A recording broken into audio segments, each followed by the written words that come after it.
Hello दोस्तों, आज हम पॉलिटी का एक प्रस्तावना चैप्टर था उसके बारे में आगे पढ़ाई करेंगे।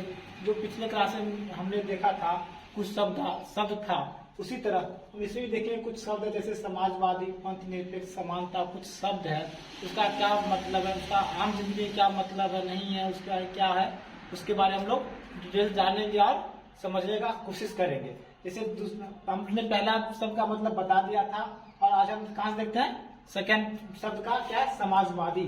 समाजवादी क्या है? समाजवादी एक विचारधारा है। क्या भाई? समाज एक विचारधारा है जिसमें समाजीकरण, समानता, शोषित वर्गों को मत देना। ये जो समाजीकरण है, समाजवादी किसने दिया था? ये समाजवादी कार्ल मार्क्स का एक विचारधारा है। कार्ल मार्क्स ने ये शब्द दिया था समाजवादी। इसका मतलब ये होता है समानता, शोषित वर्गों को मत देना।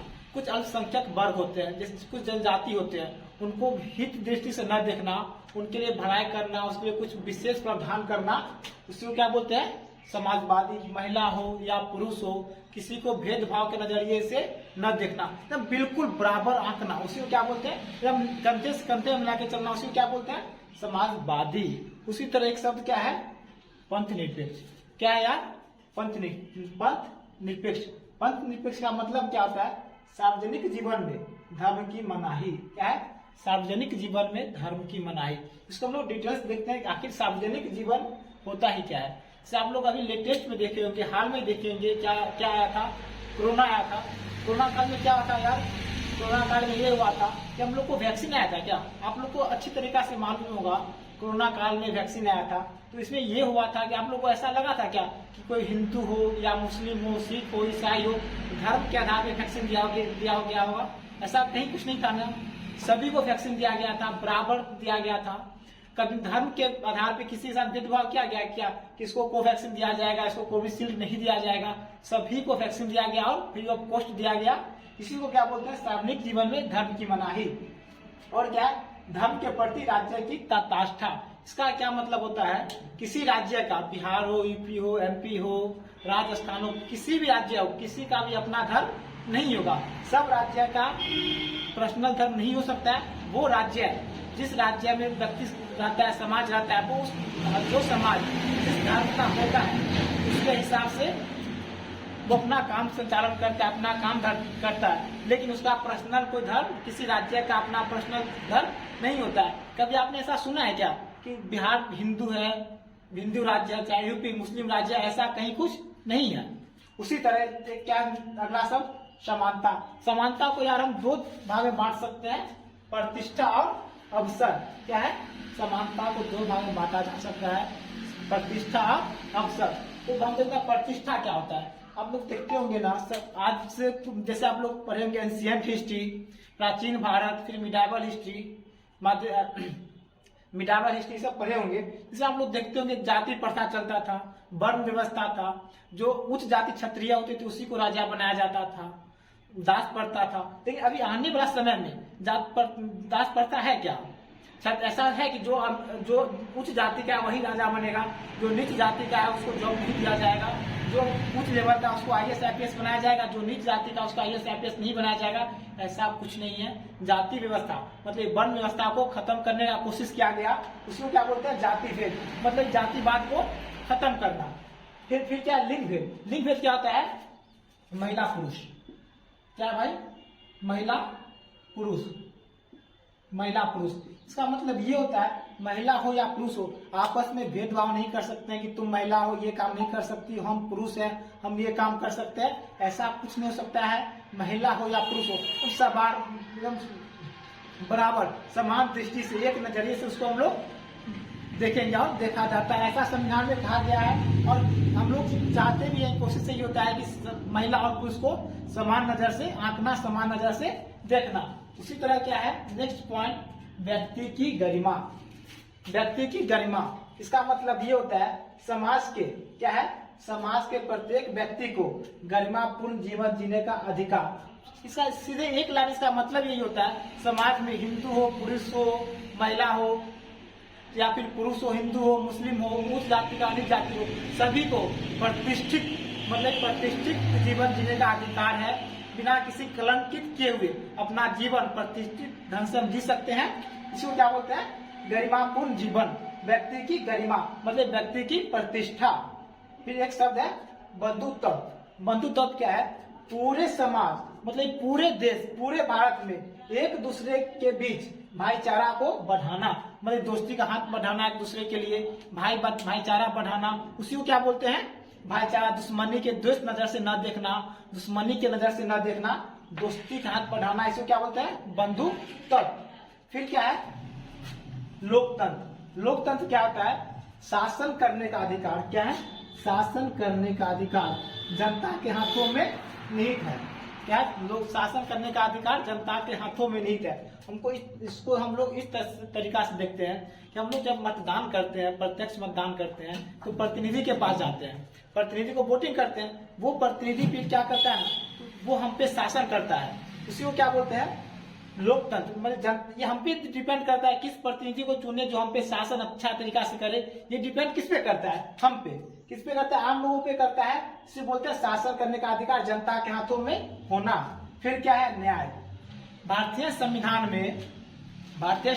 में 3 तरह का न्याय का बात किया गया है। कौन कौन सा? सामाजिक न्याय पहला, दूसरा आर्थिक न्याय, तीसरा राजनीतिक न्याय। न्याय कितने प्रकार का होता है? 3 प्रकार का, सामाजिक, आर्थिक और राजनीतिक न्याय। इसका ये मतलब होता है किसी भी वर्ग के साथ अन्याय न हो, किसी भी वर्ग के साथ अन्याय न हो। जितनी भी जाति है, महिला हो, जितनी भी जाति है, हिंदू मुस्लिम धर्म जितना भी हो, किसी भी जाति, भेदभाव, लिंग, कोई भी आदमी सभी के साथ न्याय करना, किसी व्यक्ति या महिला या पुरुष किसी हो, किसी के साथ हम अन्याय नहीं कर सकते हैं। या कोई सा भी न्याय हो, राजनीतिक न्याय, आर्थिक न्याय या सामाजिक न्याय, कुछ भी हो, किसी के साथ हम अन्याय नहीं कर सकते हैं। अब हम आगे बढ़ते हैं। पीटी एग्जाम के व्यू से, वनडे जो एग्जाम होता है, कम्पिटिटिव एग्जाम के व्यू से कुछ मामला आया था कि संविधान का जो प्रस्तावना है वो संविधान का अंग है या नहीं है, उसमें संशोधन किया जा सकता है या नहीं किया जा सकता है। हम लोग उसके बारे में देखते हैं। तो सबसे पहले मामला कौन आया था? बेरुबारी मामला। कौन सा? बेरुबारी मामला। ये कब आया था? 1960 में। ये मामला जब आया था तो ये निर्णय ये आया था कि प्रस्तावना संविधान का अंग नहीं है, इसमें संशोधन नहीं होगा। मतलब जो प्रस्तावना है, उद्देश्य का है, भूमिका है, उसमें कोई किसी प्रकार का कोई भी संशोधन नहीं किया जा सकता है। तो ये कब बताया गया? 1960 में बताया गया, बेरुबारी मामला के तहत। उसी तरह फिर 1967 में, कब? 1967 में एक और मामला आया, गोलकनाथ बनाम पंजाब राज्य। कौन सा? गोलकनाथ बनाम पंजाब राज्य। इसमें यह कहा गया प्रस्तावना संविधान का मूल आत्मा है, शाश्वत है, मतलब कि अपरिवर्तनीय है। ये जो प्रस्तावना है पूरे संविधान का, समुच्चय संविधान का आत्मा है, शाश्वत है, मतलब जिंदा है, इसमें कोई भी परिवर्तन नहीं किया जा सकता, मतलब अपरिवर्तनीय है। इसी तरह एक मामला और आया था, केशवानंद भारती केस। कौन? केशवानंद भारती केस कब आया था? 1973 में। इसमें यह कहा गया प्रस्तावना संविधान का अंग है और संशोधन होगा। पहली बार यह निर्णय कब दिया गया? 1973 में। किस मामला में? केशवानंद भारती केस। प्रस्तावना संविधान का अंग है, इसमें संशोधन होगा। इसी तरह एक मामला और आया था, मिनार्वा केस। कौन सा? मिनार्वा मामला। ये कब आया था? 1980 में आया था यार, 1980 में। इसके अनुसार प्रस्तावना अंग है संविधान का, संशोधन किया जा सकता है। हम लोग आगे ये भी देखेंगे कि संविधान संशोधन किया भी गया। क्या किया गया? संशोधन किया भी गया। उस पर यहाँ देखिए ना आप लोग, क्या है? 42वां संविधान संशोधन 1976। 42वां संविधान संशोधन 1976 में समाजवादी एकता और अखंडता को जोड़ा गया था। किसको किसको? समाजवादी एकता अखंडता को जोड़ा गया। ये एग्जाम के व्यू से बहुत इंपोर्टेंट है, इसको हम VVI बोल सकते हैं। अधिकतर वनडे या कॉम्पिटिटिव एग्जाम में पूछा गया है, पीटी एग्जाम में पूछा गया है कि समाजवादी एकता अखंडता को कब जोड़ा गया, किस संविधान संशोधन में जोड़ा गया। तो कब जोड़ा गया? 42वां संविधान संशोधन 1976 में ये समाजवादी एकता अखंडता को जोड़ा गया। आप लोग एक चीज नोटिस करते होंगे भाई कि प्रस्तावना, संविधान का जो प्रस्तावना है, कभी स्कूल में उद्देश्य का ही बोल देते हैं। क्या बोल देते हैं? उद्देश्य का। आखिर हम ये जानने की कोशिश करेंगे उद्देश्य का क्यों बोला जाता है और हम लोग उद्देश्य का क्यों बोलते हैं। तो उसके बारे में देखते हैं कि हम उद्देश्यता क्यों बोलते हैं। पंडित जवाहरलाल नेहरू के द्वारा 13 दिसंबर 1946 को प्रस्तावना को उद्देश्य के प्रस्ताव से रखा गया था। पंडित जवाहरलाल नेहरू के द्वारा प्रस्तावना को उद्देश्य के प्रस्ताव से रखा गया था। कब? 13 दिसंबर 1946 को। इसलिए प्रस्तावना को उद्देश्य भी बोला जाता है। प्रस्तावना को अपनाया कब गया? 22 जनवरी 1947 को। 22 जनवरी 1947 को संविधान सभा द्वारा फाइनली रूप से प्रस्तावना को संविधान में जोड़ दिया गया, मतलब अपना लिया गया। हम लोग देखते हैं, थोड़ा इम्पोर्टेंट है वनडेज या पीटी एग्जाम के व्यू से।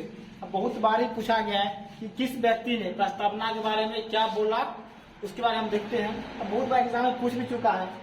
तो हम लोग नंबर 1 में क्या है? प्रस्तावना। प्रस्तावना को भारत की जन्म कुंडली है। किसने कहा? के.एम. मुंशी ने। प्रस्तावना भारत की जन्म कुंडली है। किसने कहा? के.एम. मुंशी ने। आते हैं नंबर 2 पे। इसमें क्या है? प्रस्तावना संविधान की कुंजी है। पहला क्या था? प्रस्तावना भारत की जन्म कुंडली है। दूसरा में क्या? प्रस्तावना संविधान की कुंजी है। किसने कहा? गजेंद्र गेलकर ने। फिर क्या है? 3rd number. 3rd में क्या है? प्रस्तावना संविधान की आत्मा है। ये बात किसने कहा था? ठाकुर भार्गव दास ने। क्या है? प्रस्तावना संविधान की आत्मा है। किसने कहा? ठाकुर भार्गव दास ने। फिर क्या है? 4th नंबर पे। 4th पे क्या है? प्रस्तावना संविधान का परिचय पत्र है। क्या है? प्रस्तावना संविधान का परिचय पत्र है। किसने कहा? नमामि पालकीवाला ने। फिर क्या? प्रस्तावना संविधान की भूमिका है। क्या? प्रस्तावना संविधान की भूमिका है। किसने कहा? अर्नेस्ट वॉकर ने। प्रस्तावना संविधान की भूमिका है। किसने कहा? अर्नेस्ट वॉकर ने। अब दोस्तों प्रस्तावना का पूरा लेक्चर खत्म हो गया। मैंने अच्छी तरह समझाया, कोशिश यही करता हूँ कि आप लोग भी समझ गए होंगे। तो आप लोग के लिए क्वेश्चन है, भारत एक डैश देश है। भारत क्या है? भारत एक डैश देश है। हिंदू राष्ट्र है, मुस्लिम राष्ट्र है, पंथ निरपेक्ष है, और क्या है? None of this. तो आप लोग इस क्वेश्चन का आंसर जो कमेंट के माध्यम से देंगे।